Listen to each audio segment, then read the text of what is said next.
The strangest production detail in Backrooms is not a creature effect. It is the fact that the maze existed.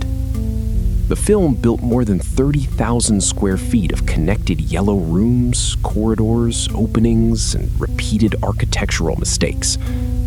Kane Pixels said people on the production sometimes got lost inside it.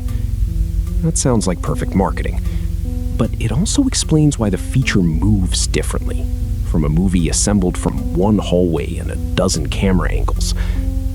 Performers could turn a corner without knowing exactly what the next room would reveal. The camera could travel through space instead of pretending cuts were geography.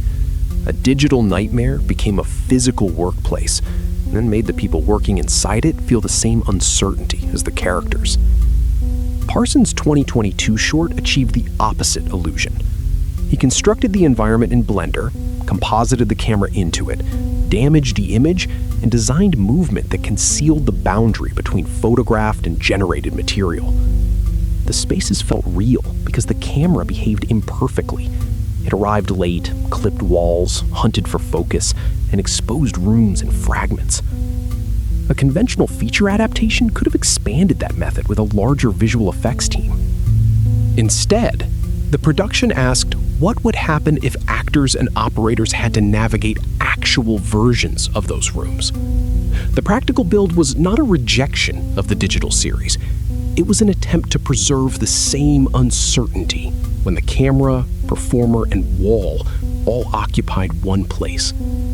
The transition still began on a computer.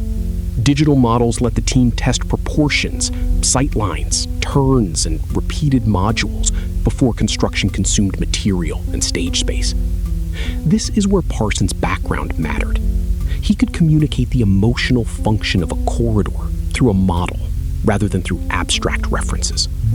A low ceiling, a wall placed slightly too close, or an opening that reveals another, almost identical room can change how the audience reads distance. Pre-visualization also helped the production decide what had to exist physically and what could continue beyond a set wall through extension. The result was a hybrid workflow. Use digital space to design confusion, then build enough of it that confusion becomes an experience rather than a post-production effect.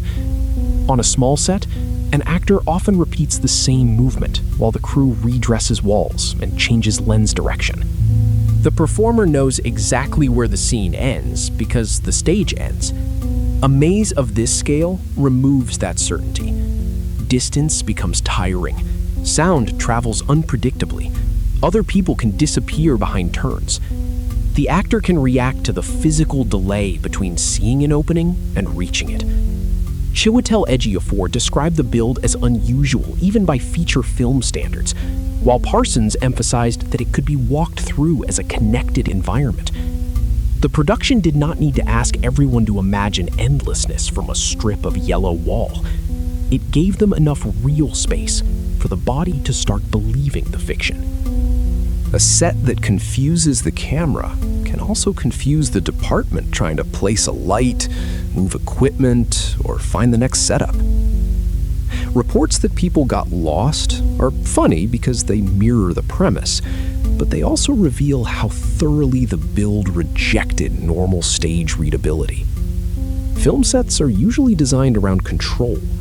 Walls fly away, routes stay open, and every position serves a plan. The backroom set had to remain controllable enough to shoot while appearing indifferent to human use. That tension is visible in behind-the-scenes material. Ordinary construction, rigging, and crews surround a finished space that tries to hide all evidence of construction. The maze was manufactured, but it was manufactured to resist being understood at a glance. The practical environment gives the camera permission to linger on navigation. A turn can begin in one room, pass through a narrow connector, and end in another, without a cut announcing that the production has moved to a new set. That continuity makes architecture active. The audience remembers where a doorway should be and notices when the next space violates the memory. It also lets the film withhold creatures. Empty distance becomes suspense because the route itself can betray the character. Parsons' shorts already understood that a backrooms shot should often last long enough for the viewer to search the frame. The large set extends that principle. Instead of using space as background for a monster, the movie can make searching the space the central action. 30,000 square feet is enormous for a set, and tiny compared with an infinite dimension. Digital work was still necessary to erase boundaries, extend corridors, alter geometry, and create transformations no stage could perform safely. The important distinction is not practical versus computer-generated.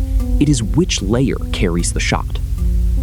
When a performer touches a wall, runs a distance, or rounds a corner, physical construction gives the movement weight.